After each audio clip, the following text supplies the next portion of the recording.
네, 퇴근길 라이브 함께 하고 있습니다. 바로 증시 셔터맨 만나보도록 하죠. IBK 투자증권 박근영 부장 함께합니다. 부장님 어서 오세요. 네, 안녕하세요. 네, 반갑습니다. 자, 오늘도 시장 이야기 해볼 텐데 보니까 좀 오전장에는 상승폭을 막 키우더니 오후장 좀 밀려났네요. 예, 코스피는 7.84포인트 정도 상승하면서 2,442포인트 정도로 출발을 했습니다. 근데 기관 외국인이 양시장 현물 매도로 출발을 했고요. 선물은 매수를 출발을 했습니다.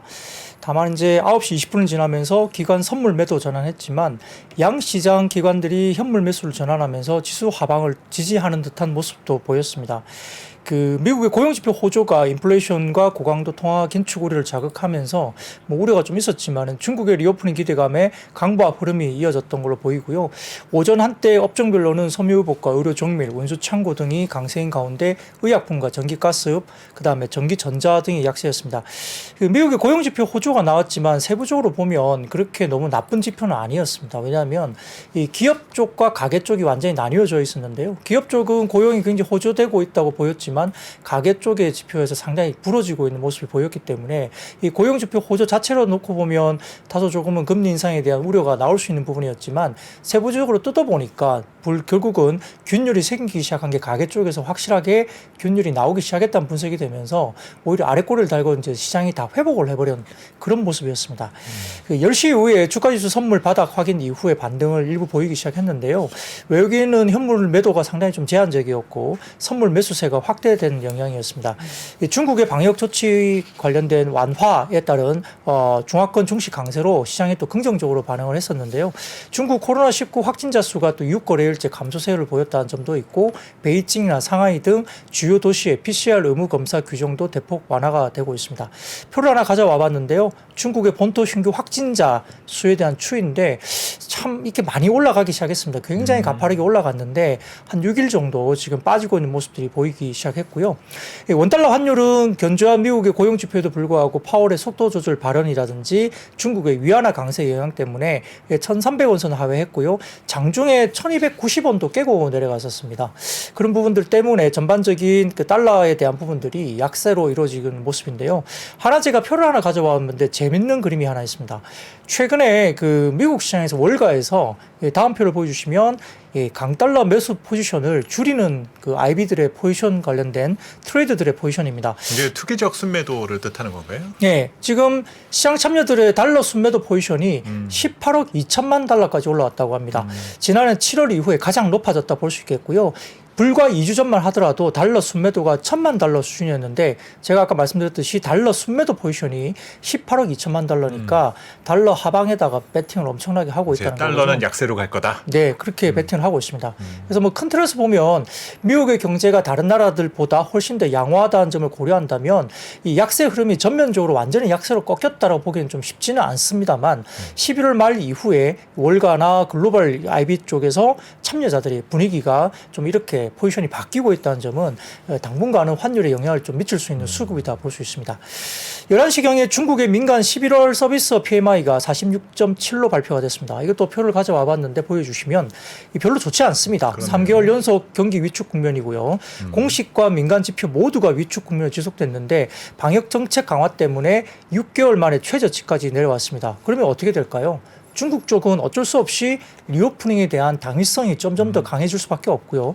부양책 필요성이 좀 더 강화됩니다. 따라서 이제 상해나 항생지수도 급등을 했고요. 더군다나 다음 표를 보여주시면 모건 스탠리가 2년 만에 중국 투자 의견 상향 조정을 밝혔습니다. 당연히 리오프닝과 관련된 이슈가 생기면서 해외 글로벌 IB들이 지금 중국 시장을 굉장히 부정적으로 봤던 시각에서 이제 목표가 관련해서 상향 조정이 이루어졌고요. 투자 의견도 상향 조정을 하고 있는 모습들이 몇 년 만에 나오고 있는 모습이기 때문에 중국에 대한 긍정적인 시각이 굉장히 많이 나오고 있기 시작했습니다. 그래서 이제 원달러 환율도 하락했음에도 불구하고 중국 증시 강세와 달리 국내 증시 같은 경우는 외국인 현물 매도세 강화가 되고 선물 매수 축소 때문에 코스피는 낙폭이 오히려 확대됐습니다. 아까 말씀드렸듯이 달러가 약세로 접어들었는데 외국인들은 오히려 국내에서 현물을 팔기 시작한 거죠. 외국인 수급이 홍콩 시장이나 차이나 플레이 쪽으로 조금 쏠리는 그런 모습이 좀 보였다 볼 수 있겠고요. 국내에서도 중국 소비 소비주들이 국내에서 굉장히 강하게 뚜렷하게 나타났지만 오히려 외국인 투자자들이 반도체 중심의 국내 현물 순매도를 하면서 확대시켰죠. 그래서 증시 하방 압력을 높였고요. 코스피 하락폭을 확대로 요즘 양상을 보였습니다. 그래서 이제 업종별로 보자면은 그 뭐 중국의 제로 코로나 완화 기대감 때문에 화장품주라든지 중국 소비주들의 강세가 특히 나타났고요. 섬유 의복 이런 업종도 상당히 급등세를 보였습니다. 그리고 제주항공이나 진에어 등의 LCC 중심으로 운수 창고가 강세를 보였고요.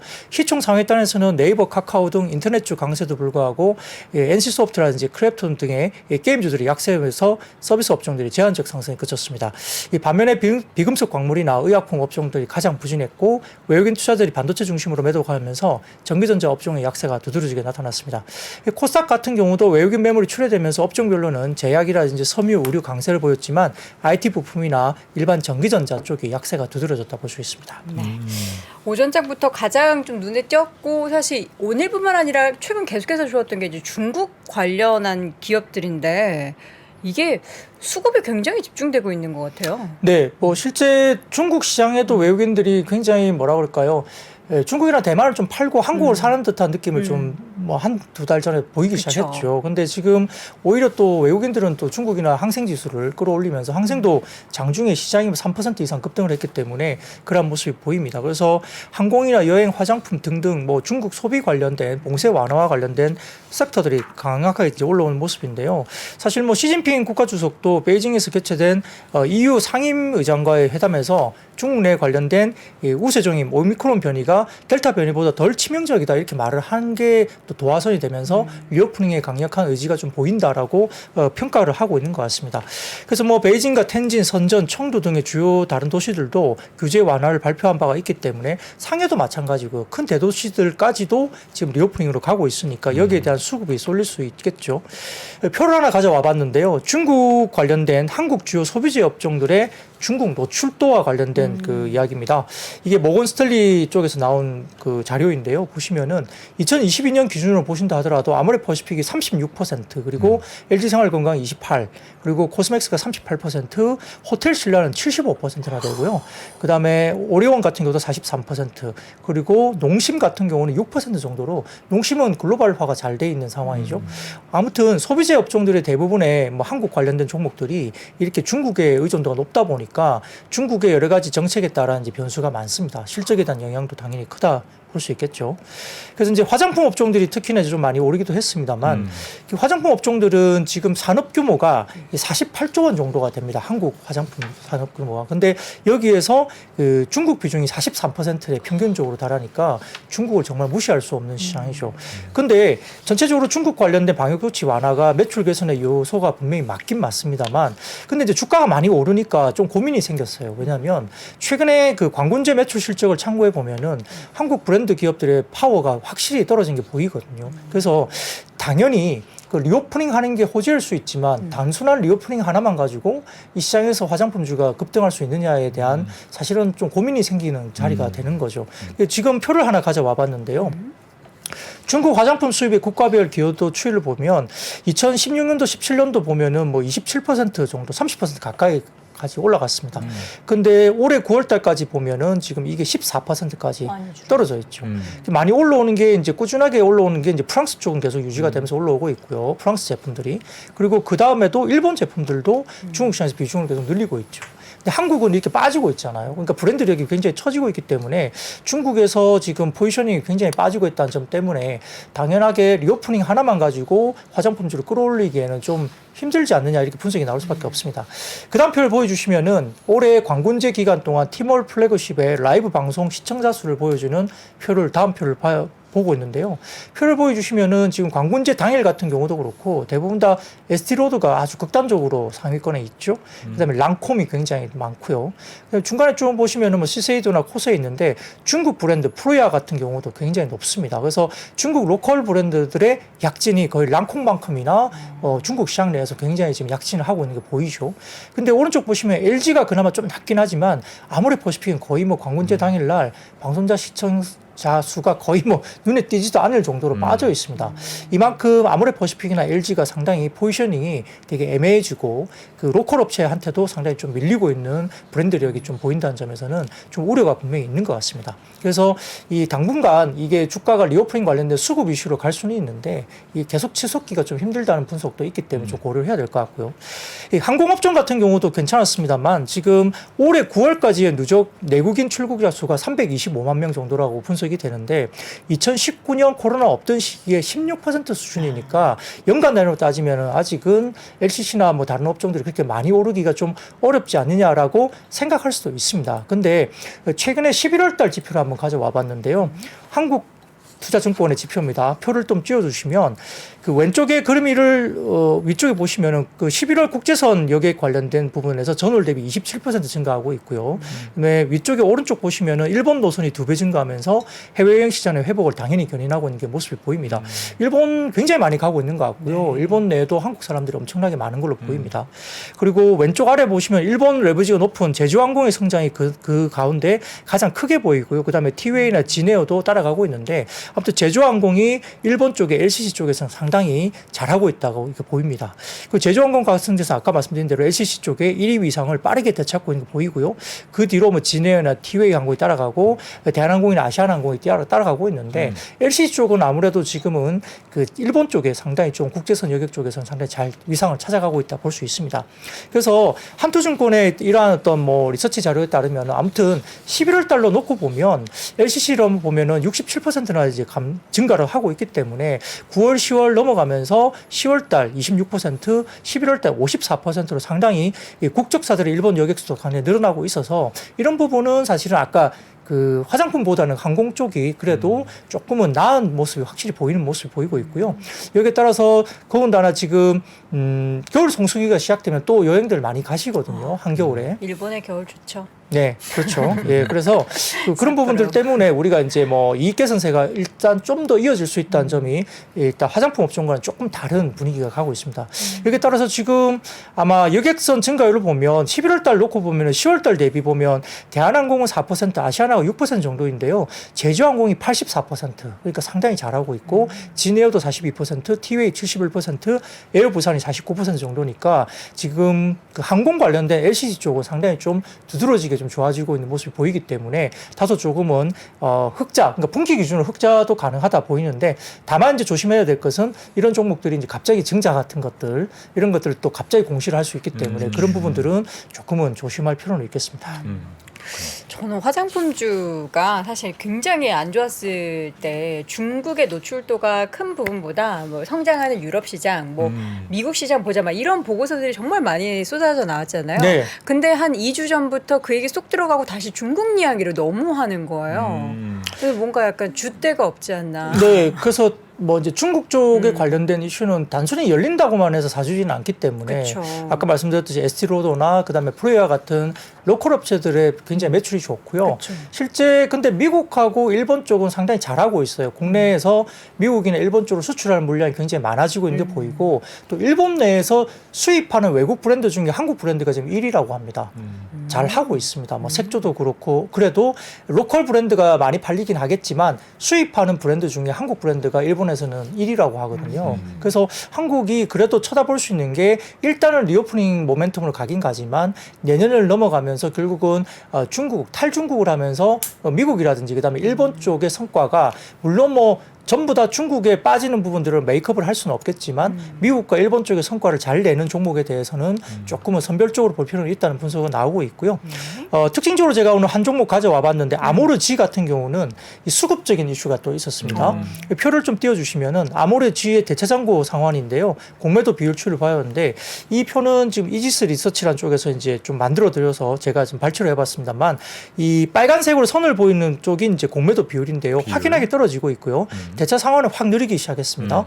근데 그걸 보여주시면 다음 표를 보여주시면은 이게 유진투자증권에서 나온 MSCI 반기 리뷰 편입과 제외 종목인데 이 현대미포조선이 편입을 했지만은 밑에 보이는 GS건설부터 쭉 이렇게 빠져나갔던 제외된 종목들이 있는데 그 중에 아모리지 같은 경우를 본다면 이 어느 정도 이제 억 정도 매도 수요가 있는 거 추정이 되죠. 그래서 최근 5거래일간 아모레지의 외국인 누적 순매도가 전일까지 약 550억 정도 출회가 되면서 일반적으로 MSCI 편출 관련된 패시브 매도가 거의 끝나면서 아모레지가 이제 급반등세가 같이 나오는 그런 모습도 수급적인 이유도 분명히 있다라고 볼 수 있습니다.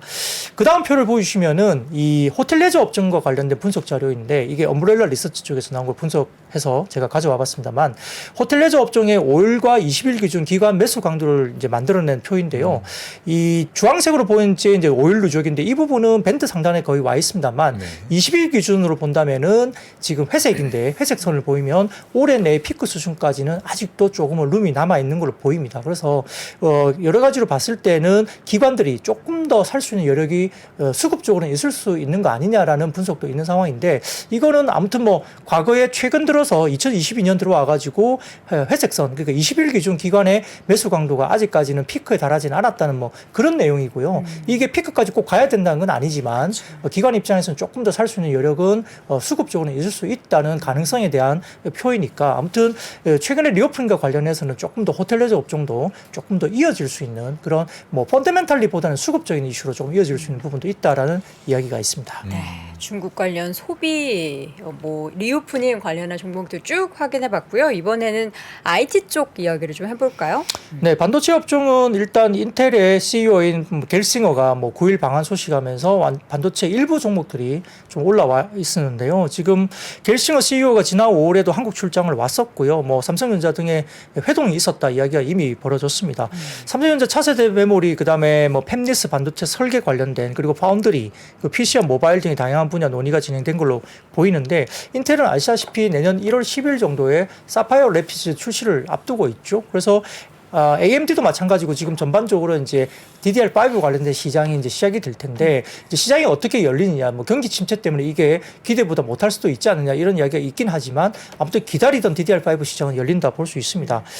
더군다나 뭐 지금 뭐 암 인수 관련된 이슈도 좀 있긴 하지만 시장에서는 글쎄요 다소 조금은 인수 관련된 부분들은 아직은 좀 부정적인 의견이 좀 많습니다만 아무튼 이런 저런 뭐 관측이 나오면서 인텔 CEO가 삼성전자 이종 뭐 회장과 일단 여러 가지 이슈들에 대해서 논의를 하고 있기 때문에 뭐 최근에 파운드리 관련해서는 일부 그 파운드리 물량을 대기업 것을 TSMC 쪽에서 가져왔다 이런 이야기도 좀 있는 상태였고요. 그런 거 관련해서 대용주보다는 뭐 중소형주 그러니까 가온칩스나 넥스칩, 기가레인, AD 테크놀로지, 아비쿠전자 이런 중소형주들이 오늘 상당히 활발하게 좀 움직였던 하루였던 걸로 보입니다. 애플 XR 기기가 또 출시가 늦어지는 거예요? 네, 뭐 사실 지난주까지는 아까 말씀드렸던 XR이라든지 미디어 컨텐츠 쪽이 상당히 많이 주가가 사실 오르기는 했습니다. 뭐 차익 실현이 나온다 하더라도 별로 이야기할 수밖에 없는 뭐 그렇게 크게 이상하지 않을 정도의 주가 관련된 흐름이 있었기 때문에 사실은 어떤 이슈가 없이 빠지더라도 어느 정도 이해가 되는 최근에 주가 상승률을 보였다고 볼 수 있는데요.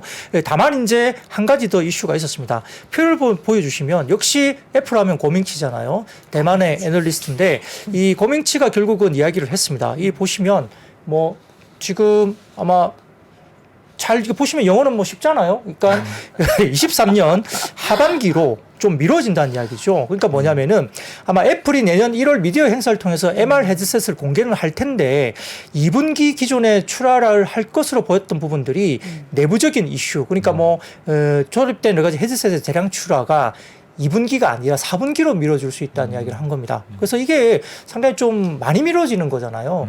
원래는 뭐 1분기 말, 그러니까 3월 정도 아니면 2분기 초, 그러니까 한 4월 정도에 나온다고 한 게 4분기로 미뤄진다면 상당히 많이 늦어지는 겁니다. 그렇게 이야기되는 부분 때문에 상당히 좀 그렇게 하고 있고요. 다만 이제 어떻게 되냐면 물량도 조금 그렇게 되니까 줄어든다.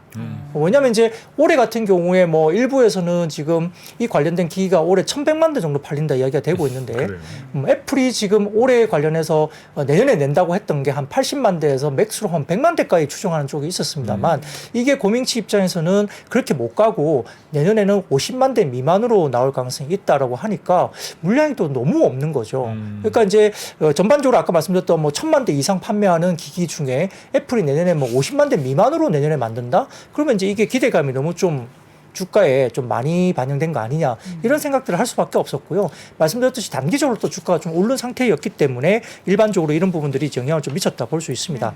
그래서 지금 뭐 로이터 통신에 따르면 오늘 이야기가 나왔지만 폭스콘 같은 경우는 지금 중국 공장의 100% 가동 재개 시점을 12월 말에서 1월 초로 지금 이미 오늘 공식 발표를 했다고 이야기하거든요. 그러니까 이런 부분들 때문에 폭스콘 조금 돌아가긴 하겠지만은 그래도 이제 고밍치의 이 트윗을 통해서 이제 물량이 너무 작다는 거예요. 애플 쪽이. 그런 부분도 있고 주가가 좀 올랐다는 겁니다. 그런 부분들 때문에 다소 좀 오늘 관련주들이 뭐 뉴프렉스나 선인 시스템, 자이언트 스텝 등의 메타버스 관련 또는 뭐 VR, AR, XR 관련돼서 최근에 주가가 좀 좋았던 종목들이 좀 빠지긴 했습니다.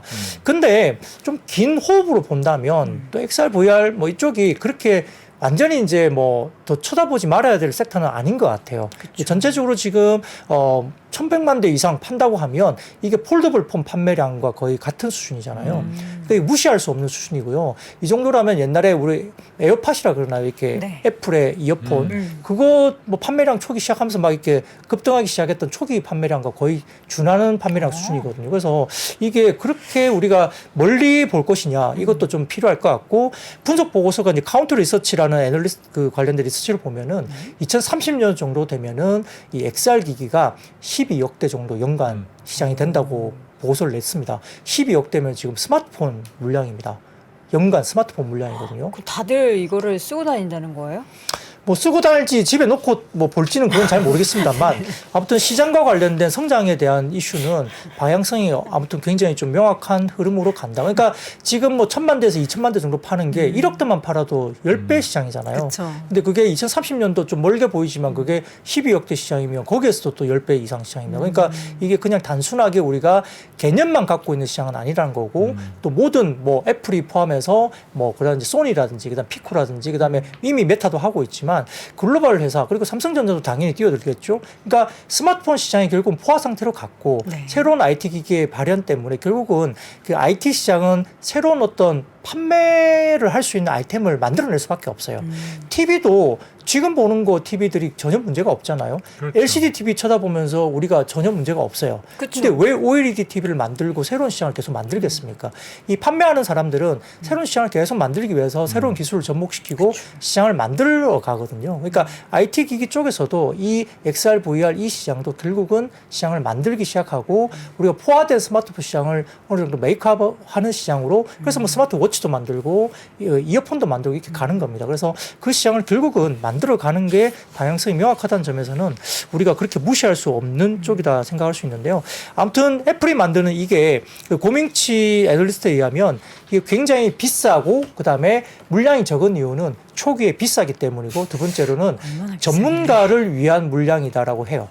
그러니까 이제 우리가 일반적으로 그냥 쓸 수 있는 대중화된 이런 물량이 아니고 내년에 나오는 물량은 전문가를 대상으로 하는 물량이기 때문에 굉장히 비싸고 그다음에 특정한 어떤 수요처에 한정된 어떤 물량이다라고 또 설명을 했기 때문에 그 부분들이 조금은 이게 그러면 대중적으로 노멀한 물량이 아니면 이게 내년에 애플이 어떤 그 플레이어로서 어떤 역할을 할 수 있을지 약간 갸우뚱 할 수 있는 뭐 코멘트일 수 있습니다. 그러니까 그 부분이 어떤 시장에 좀 영향을 미쳤다 볼 수 있습니다. 우리가 그 노트북 말고 PC로 된 애플 맥이라고 하나요? 그거 맞나요? 그것도 맥이라고 똑같이 네네네. 하나요? 네. 그거 같은 경우에는 이제 예술 쪽 부분 담당하시는 분들이 많이 사용을 하잖아요. 음악이나 뭐 또 뭐죠? 편집 뭐 이런 거 하는 용도로 굉장히 많이 쓰잖아요. OS가 약간 최적화되어 있다고 그렇죠. 보니까. 저는 사실 뭘 만지라고 해도 사파리 여는 거 외에는 아무것도 할 수가 네. 없어가지고 윈도우에 저희 익숙한 분들은 맞아요. 어색하시죠. 네. 애플 사서 거의 윈도우 깔 수준이기 때문에 근데 이번에 이거 XR 기기가 나와도 사실 이걸 활용할 만한 소프트웨어가 게임 몇 가지 외에는 그렇게 많지 않잖아요. 일반인들이 사용할 만한 게. 지금 소니가 굉장히 그 적극적으로 컨텐츠를 만들고 있다고 뭐 플레이스테이션 관련된 뭐 네. 게임이라든지 그다음에 우리가 보면 오늘 뭐 내일 새벽에도 축구를 보겠지만 스포츠 관련된 컨텐츠가 또 많이 생성되고 있다고 이야기되고 있고 그다음에 콘서트 같은 경우도 이제 최근에는 오프라인 콘서트를 못 가더라도 이렇게 이런 XR 기기나 안경 이런 것들 쓰고. 통해서 예, 뭐 온라인 중계를 이렇게 본다든지 뭐 그런 것도 가능하다고 해요. 그런 게 되면 너무 좋을 것 같아요. 네. NBA 맨 앞자리에서 그 안경 쓰면 바로 앞에 선수들이 있는 것 같은 그런 네. 느낌. 사실 그런 뭐- 게 구현이 된다면 뭐 사실 저는 살 그 비슷한 거예요. 일들이 계속적으로 준비는 되고 있죠. 음. 근데 이제 아직 기술이 거기에 뒷받침이 덜 되다 그러니까요. 보니 아직 안 되다 보니까 그런 거고 사실 애플 같은 경우는 그 OS 체계부터 모든 것들을 전부 다 담당하고 있지 않습니까? 그쵸. 아까도 미뤄지는 이유 중에 거기 영어로 써 있는 부분에서 소프트웨어 문제에 대한 부분을 언급을 했거든요. 역시 결국에 쉽게 읽으셨군요. 그런 뭐 것까지는 그렇죠. 아니고요. 그 정도는 뭐 다 읽을 수 그러니까 이게 있죠. 저런 거죠. 우리가 폴더블 폰 저도 개인적으로 아직 안 써봐서 정확히는 모르는데 네. 이 폴더블 폰에 최적화된 OS가 있어요. 오. 그러니까 왜냐하면 이게 접히면 그것이 계속 바뀌어야 될 거잖아요. 그쵸. 그거를 구글이 담당해서 해결해 준 거죠. 그러니까 삼성이 싸게 내놨고 퍼지고. 그에 대한 범용성이 빨라지게 시장성을 갖게 되었었던 건데 아직 애플이 내놓는 XR 디바이스가 그런 범용성까지 가는 데는 기술 하드웨어적인 발전 속도와 소프트웨어의 발전 속도가 다르다라는 거죠. 네. 그래서 그 시차를 조정하는데 시간이 걸린다. 결국 그 얘기겠죠. 네. 이 얘기를 3년 전에도 들으셨다는 분이 계신데요. 네, 엑셀 맞습니다. 기기. 근데 이게 이제 전기차도 그랬어요. 네. 전기차도 몇 년 전부터 된다고 했는데 그게 10년 만에 지금 주가가 이렇게 사실 폭발한 거잖아요. 맞습니다. 예. 네네. 된다 했는데 전기차 누가 타 뭐 이러다가 네. 폭발하기 시작하면서 그 힘이 엄청나게 이제 응축됐던 게 이제 날아갔기 때문에 네. 뭐 시장 자체 글쎄요. 그건 뭐 사실 XR 기기가 성공할지는 저도 잘 모릅니다만 근데 방향성은 맞는 것 같아요. 왜냐하면 그 스마트폰도 블랙베리가 처음에 만들었지만은 사실은 플레이어가 제대로 되지가 못했죠. 그러다가 애플이 뛰어들면서 시장이 완전히 바뀌었고요. 또 애플에 대한 부분들이 뭐 제가 뭐 애플을 좋아해서라기보다는 애플의 분명한 파괴력은 있는 것 같아요. 그 파워는 있는 것 같은데 이런 부분에서도 애플이 결국은 우리가 애플카가 나왔을 때 미국 시장에서도 이야기를 해보면 애플카가 나왔을 때 뭐 테슬라보다 애플카를 벌써 나오지도 않았지만 맞아요. 사람들은 테슬라 안 사고 애플카 사겠다고 벌써 그러잖아요. 그러니까 이 부분에 대한 부분들은 결국은 시장에 조금 뭔가 바꿀 수 있는 플레이어가 애플은 될 수도 있지 않을까라는 부분들은 좀 기대감이 분명히 있는 건 사실입니다. 자, 이어서는 컨텐츠 쪽 기업들도 여전히 또 이슈가 많아요. 네, 뭐 오늘 CJCGV가 5%대 강세를 보였는데요. 중국의 뭐 코로나 봉쇄 완화 움직임이 당연히 이제 회복 기대감이 당연히 있겠죠. 근데 그 3분기 실적에서 중국이 역시나 적자가 계속적으로 됐습니다. 근데 이제 중국이 조금 열린다고 그러니까 이 적자폭이 조금 줄어들 수 있나? 사실 이런 그냥 뭐라 그럴까? 뭐 기대감 정도 있을 수 있다 볼 수 있겠고요. 근데 4DX는 역대 최대 실적이 3분기에 나왔었습니다. 그러니까 이것도 참 재미있죠. 그러니까 4DX 같은 경우에 중국 극장이 제로 코로나 정책 때문에 정치적 이슈로 이제 정상적으로 운행이 안 됐는데도 불구하고요. 4DX가 역대 최대 실적이 중국 쪽에서 나왔다고 합니다. 더군다나 이제 중국은 2021년에 거의 2019년 코로나 없었을 때 당시에 거의 77% 정도까지 박스 오피스가 이게 성장했으니까 중국 시장은 그래도 좀 여유 있게 열리고 있다고 볼 수도 있습니다. 그래서 올해 3분기까지 있었던 아까 말씀드렸던 코로나 봉쇄, 정치적 이슈 해소에 따라서 중국 극장이 정상화되면 CJCGV의 실적도 좀 빠르게 좀 개선되지 않느냐 이런 분석을 하는 것 같아요. 그래서 그건 좀 열어봐야 되겠지만 이런 기대감이 확실히 이제 시장에 반응을 한 것 같고요. 컨텐츠리 중앙 같은 경우는 아시다시피 이제 재벌집 막내 아들이 이제 어제 저녁에 저도 봤는데 8회 시청률이 19.4%, 분당 최고 시청률이 20.6%니까 이게 대단하죠. 그 역대 1위인 부부의 세계 8회에 20.1%와 유사한 정도니까 어마어마한 흐름입니다. 그래서 오늘 같은 경우에 컨텐츠 중앙이 뭐 조금 하락하긴 했지만 최근에 저점 뭐 대비해서는 거의 40% 정도 급등했거든요. 그러니까 약간 뭐 1, 2% 빠지는 게 크게 빠지는 건 아닙니다.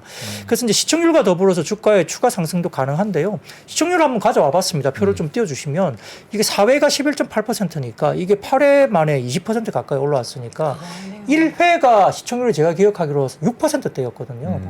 이게 어마어마한 숫자입니다. 이게 우영우는 이미 뛰어넘은 지 오래됐고요.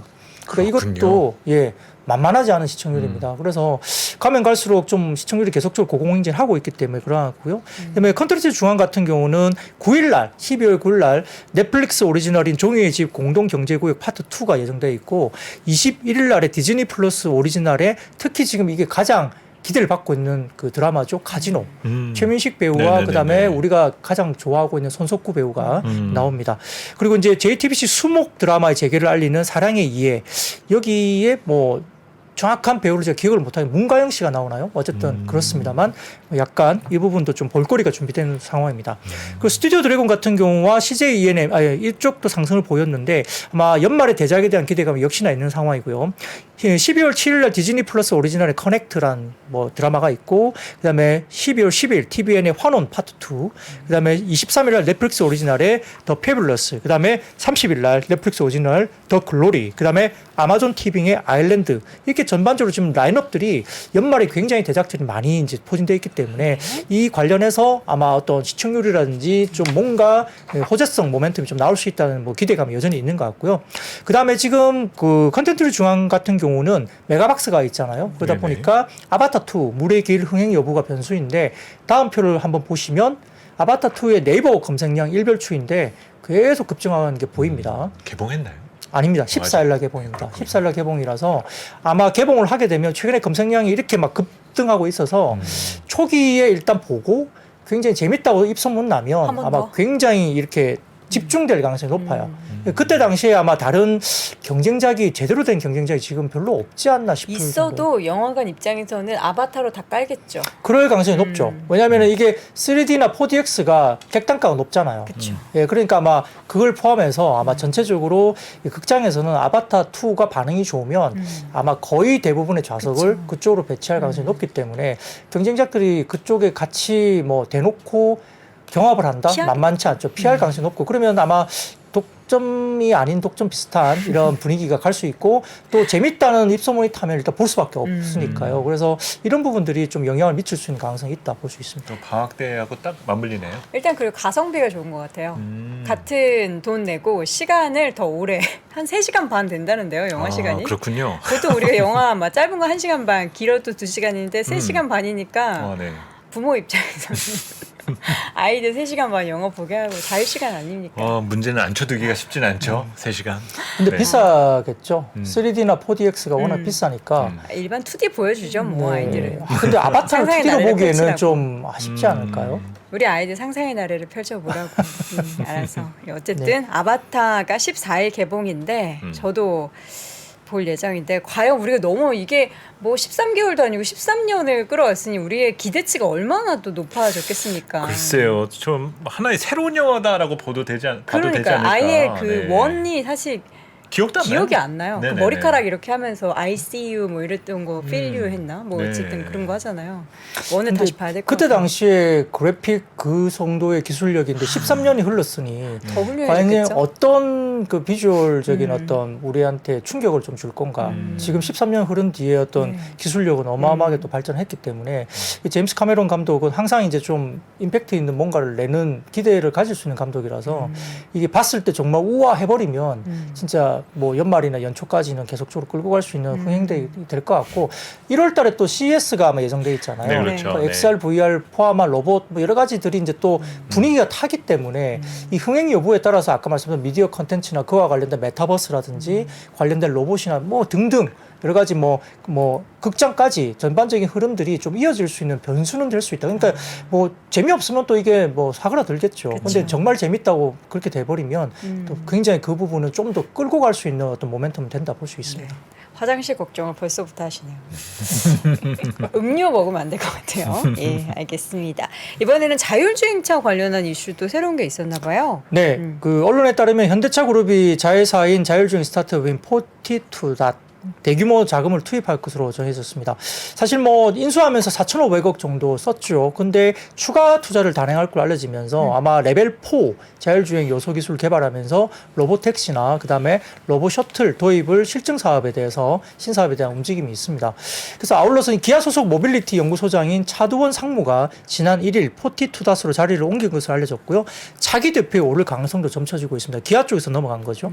그래서 이제 기존의 송창현 대표가 현대차 그룹의 미래 미래 모빌리티 전략을 총괄하는 컨트롤 타워인 글로벌 전략 오피스로 이동하면서 차량 소프트웨어에 집중할 것으로 전망되고 있기 때문에 투자 외에도 조직 변화에 상당히 힘을 주고 있다는 분석이 되고 있는 상황입니다. 다만 이제 포티두닥 같은 경우는 아직 상암동과 청계천 등의 제한된 주행 환경에 대한 시험 차량 관련된 운용 데이터 외에 대표의 대외적인 성과를 따로 공유하고 있지는 않은 상황입니다. 그래서 이게 어느 정도 정말 개발이 잘 돼 있고 레벨 4 주행까지 정말 올라와 있는지는 아직은 조금은 뭐 오픈된 어떤 자료가 없기 때문에 조금 불확실성은 있는데요. 그럼에도 불구하고 이제 이렇게 이야기가 되면서 트루윈이나 뭐 넥스트칩, 에이스테크, 팅크웨어 등과 관련된 자율주행 관련된 종목들이 좀 수급적으로 좀 몰렸던 하루였습니다. 네. 5G 통신 장비 이어서 볼까요? 네, 최근에 뭐 일부 증권사에서 이제 올해 그리고 지나고 나서 일부 종목들이 3분기, 4분기 어닝 서프라이즈가 나올 거다. 그리고 가장 늦게 턴어라운드를 보일 수 있는 과거의 대장주로 불렸던 KMW도 내년 1분기, 2분기, 상반기 지나면서 그 회사조차도 흑자전환 턴어라운드를 할 거다. 이런 리포트들이 나오기 시작했는데 사실 작년 말부터 일부 종목들은 HFR 이런 종목들은 굉장히 좋은 실적을 보이기도 했고요. 일부 종목들도 최근에 3분기 넘어가면서 주가 부분도 좀 움직이기도 시작했고 또 실적도 굉장히 또 턴어라운드 보인 종목 꽤 있었습니다. 근데 이재용 삼성전자 회장이 또 전일 그 아부다비 방문을 통해서 출국하면서 이번 출장에서 아부다비 스마트 시티 프로젝트인 마스다르 시티에서 5G나 인공지능 관련된 이슈가 미래 먹거리 분야에 대한 협력을 구상할 것으로 알려졌기 때문에 그쪽 관련된 아랍에미레이트 쪽에 5G 관련된 사업이 좀 두드러지게 이야기가 나온 것 같고요. 이재용 회장은 2019년 2월에 아랍에미레이트 출장에서 당시에 이제 황세자였던 무함마드 대통령을 만난 것으로 인연을 계속하면서 유지를 해왔다고 이야기가 들립니다. 그래서 당시에 무하마드 대통령과 5G 이동통신과 반도체, 그다음에 인공지능과 관련된 산업 분야에서 협력을 이미 이야기를 한 걸로 이야기되고 있기 때문에 관련해서 오늘 또 이제 해외 출장 관련된 이슈가 이야기되면서 5G 관련된 일부 종목들이 좀 올라왔는데요. 근데 5G 관련된 종목들은 또 공매도도 되게 많았어요. 실적이 안 좋은 종목들은 여전히 대차나 공매도가 좀 많았던 종목도 일부 있었는데 이런 것들이 조금은 변화가 된다면서 뭐 대차 잔고가 좀 줄고 또 이런 것 쇼커버가 좀 일부 나오면서 수급적인 영향도 일부 종목이 있다고 볼 수 있을 때 어느 정도까지 갈 것인지는 결국은 분기 단위로 실적이 나온 부분들을 보고 밸류에이션을 좀 해야 되겠지만 산업이 일단 바닥을 쳤다고 생각한다면 이제 공매도가 있었던 종목 같은 경우는 수급적으로 좀 튀어오를 여지도 있다 볼 수 있습니다. 네. 자, 이어서 재건 관련된 종목들도 또 움직임이 보였어요. 네. 뭐 역시나 이제 정부가 뭐 재건 관련된 이슈를 계속적으로 이야기하고 있고요. 지금 정부가 내년 초에 우크라이나 당국자 등을 연수 형식으로 초청해서 6.25 전쟁 이후에 우리나라의 뭐 발전 경험이라든지 국가 개발 전략 등을 그 우크라이나 관련자들 모시고 일단은 뭐 공유를 할 것으로 이야기가 되고 있습니다. 그래서 아마 재건 관련된 비용이 국제적으로 봤을 때 아마 962조 정도 추산된다. 이게 뭐 비용이 정확한지는 모르겠습니다만 계속적으로 비용 관련해서 이슈가 있는데 이게 작은 금액은 아니거든요. 그러다 보니까 건설기계 관련이라든지 여러 가지 이슈들 그리고 재건을 하게 되면 최근에 계속 이야기됐던 게 뭐 모듈러 관련된 주택 관련된 이야기라든지 그다음에 일부 인프라 관련된 전선 이런 쪽이라든지 전력 기기 이런 쪽 관련된 이야기가 계속 돌고 있기 때문에 재건 관련주는 뭐 이슈가 좀 될 것 같은데요. 근데 과연 이제 어떤 종목이 정말 재건의 수혜가 될 것인가 이거는 사실 아무도 모르죠. 아직까지는 그냥 우리가 생각만 하고 있는 재건 관련주에 대한 종목들이 나오고는 있지만 실제 이 회사들이 수혜를 받을 것인지 여부는 나중에 좀 확인이 좀 필요한 상황입니다. 네. 이어서는 월드컵에 따른 수혜주가 또 다행히 움직였어요. 16강 진출하면서. 예, 맞습니다. 뭐 역시 한국 축구 대표팀이 16강 진출을 확정지었기 때문에 이게 근데 가장 중요한 거는 이번에 월드컵의 한국전이 대부분 골든타임입니다. 10시. 10시, 12시 뭐 이랬었죠. 네네. 그러니까 딱 뭘 먹기 좋잖아요. 치맥하기 좋은 네, 시간. 뭐 맥주 한 잔 아니면은 뭐 치킨이라든지 피자라든지 등등 먹기 딱 좋았기 때문에 음식. 그런데요. 지금 2일날 오후 6시부터 밤 12시까지 전국 편의점 상품들의 매출이 월드컵 개막전과 비교해서 최고 2.5배 증가했다고 합니다. 한국전 때. 그리고 이제 주류와 안주류의 품목의 매출 증가 특히 두드러졌고요. 맥주가 155.2% 급증했고 그다음에 후라이드 치킨이 판매량이 3배 가까운 증가가 보였고요. 11월 셋째 주부터 날씨가 추워졌기 때문에 편의점이 약간 그 객수가 좀 떨어질 거다 생각을 했는데 이번에 이렇게 며칠 동안 월드컵 효과가 있으면서 약간 상쇄하는 분위기 맞습니다. 근데 이제 아까 말씀드렸던 스포츠 행사에 따른 매출 증대 효과가 편의점 같은 경우가 대부분 이제 골든타임이 돼야 되거든요. 근데 이제 내일 브라질전은 사실 새벽 4시기 때문에 그쵸. 글쎄요, 어떨지 모르겠어요. 결과에 따라서 또 달라지겠네요. 예, 그렇죠. 그리고 뭐 정말 이겼으면 좋겠습니다만 네네. 혹시나 결과가 좀 아쉽게 또 된다면 이런 열기가 좀 꺾일 수도 있기 때문에 좀 너무 그런 부분도 봐야 될 것 같습니다. 너무 연결돼서도 주가가 움직이는 상황이 연출되고 또 뉴스 보니까 치킨이나 피자 이런 배달 음식 때문에 일반 다른 음식점 점주분들은 네. 매출이 많이 줄었대요. 그러니까 집에 다들, 가서 보시기를 예. 원하니까 이제 아무래도 밖에서 드시는 걸 좀 빨리 집에 가서 보신다 이렇게 하니까 그렇죠. 그런 그래서 얘기더라고요. 저도 친구들이 치킨 시키면 주문을 안 받는데요. 그래서 하도 힘들어해가지고 제가 친구들하고는 그 얘기를 했어요. 차라리 중국집에서 깐풍기 시켜 먹어라. 네. 그래서 시켜 드셨더라고요. 예, 저도 시켜 먹었어요. 그렇게 해가지고. 그러니까 근데 대체를 똑같잖아요. 대체제를 대체를 찾아라. 찾은 거죠. 네네네네.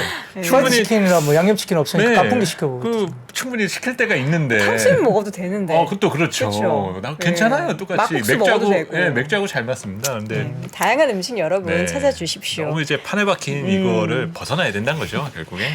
방역 관련한 종목들은 왜 올랐어요?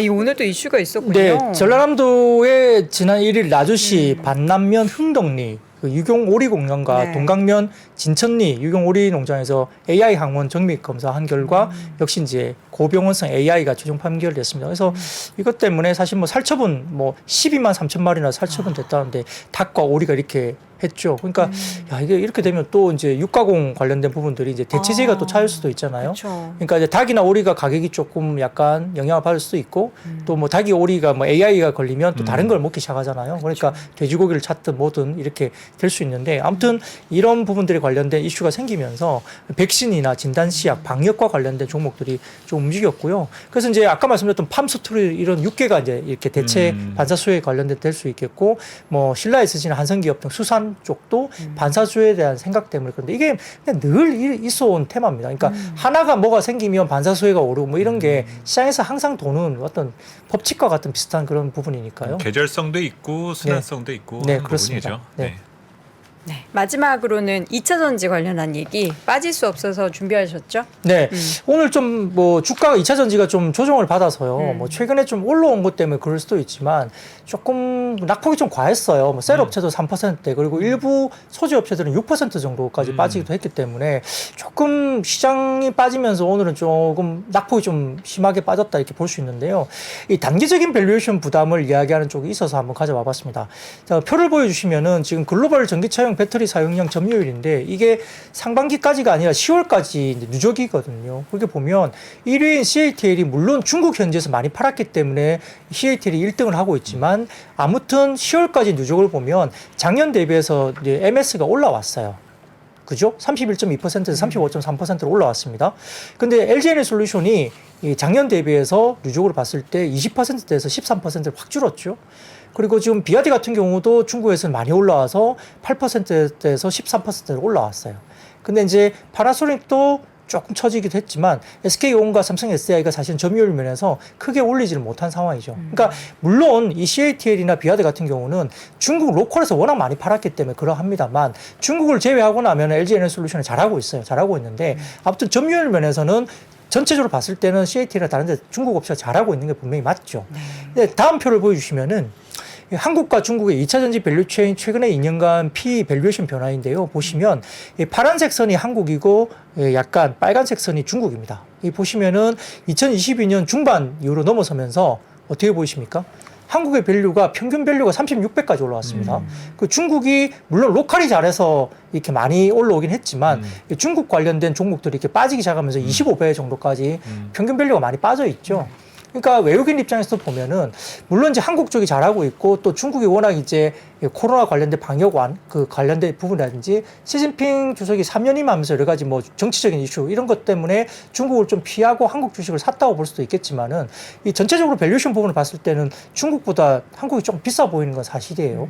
더군다나 이제 광물 관련된 부분들도 쇼티지가 뭐 아주 바로 나타나는 게 아니고 또 리튬 같은 경우도 최근에 가격이 올라가는 게 좀 주춤하면서 예를 들어 단기적으로 리튬 가격이 또 빠지기 시작하면 이 단가 그 단가에 대한 인상분이 쉽지 않아지는 거죠. 그러면은 소재 업종 같은 경우는 단가 인상을 제대로 못하면 이 포워드, 그러니까 여러 가지 향후의 실적단에 대한 부분들이 약간 보수적으로 수정을 좀 낮춰야 되는 이슈가 생길 수도 있습니다. 단가를 올리지 못하면. 그러니까 그렇게 되면은 숫자가 조금은 생각보다 보수적으로 약간 하향 조정이 될 가능성이 있다는 우려도 있다는 게 이제 삼성증권에서의 그 밸류에이션 관련된 이슈에 대한 리포트 내용이 최근에 있었습니다. 그래서 이 밸류 부분이 약간 최근에 중국 업체와 비교해서 약간 좀 높아진 부분들이 단기적으로 어느 정도의 약간 뭐 조금 조정이 올 수 있는 그런 여력이 있다는 부분들이 분명히 있을 것 같은데요. 근데 이제 하나증권에서도 리포트를 보면 그럼에도 불구하고 이 시장에 대한 캐파를 봤을 때 수요 대비 공급은 아직까지는 좀 부족하고 또 특히 북미 시장이 가장 크게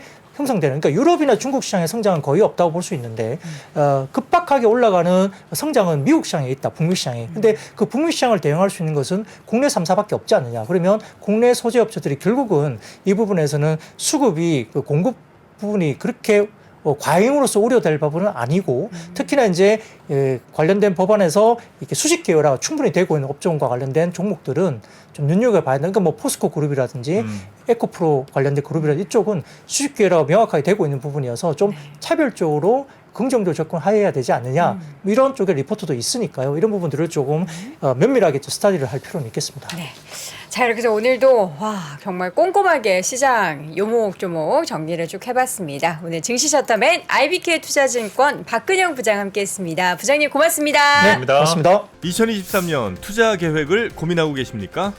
2022년을 돌아보고 내 종목을 점검해볼 시간.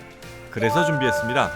반도체, 2차 전지, 자동차, 인터넷, 바이오, 그리고 국내와 글로벌 투자 전략까지 각 분야 베스트 애널리스트만 모셨습니다. 2023 베스트 투자 전략. 이번 강의는 사전에 설문조사를 통해 투자자분들이 진짜 궁금해하는 내용을 담았습니다. 12월 22일 목요일까지만 제공되는 3프로TV 다이어리 캘린더 세트와 수강료 37% 할인 혜택을 절대 놓치지 마세요. 자세한 내용은 영상 하단 링크 또는 네이버에 3프로TV를 검색하세요.